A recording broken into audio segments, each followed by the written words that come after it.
नमस्कार जी, आप सबको स्वभावत फैमिली की तरफ से। अब वही अष्टमी का व्रत 13 अक्टूबर को है। अहोई अष्टमी की व्रत कथा। पुराने समय में एक साहूकार था, उसके 7 बेटे और 7 बहुएं थी और एक बेटी थी। वह दिवाली के समय वह भी अपने मायके आई हुई थी और दिवाली पर घर को लिपने के लिए सातों बहू मिट्टी लाने जंगल में गई तो ननद भी उनके साथ जंगल की ओर चल पड़ी।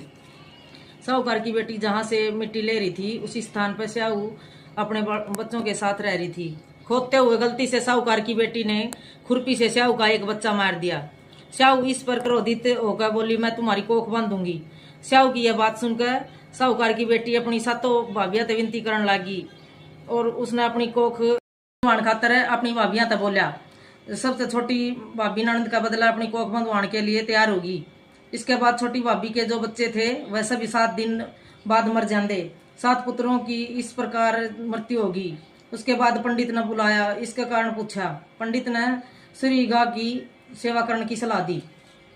सूर्य से प्रसन्न होकर स्याऊ के पास ले जाए है।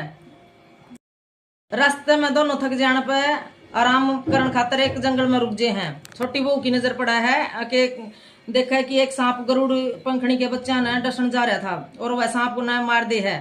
इतना में गरुड़ पंखड़ी वहीं पर आज है और खून बिखरा देख कर उसने लग गया कि छोटी बहू ने उसके बच्चे मार दिए।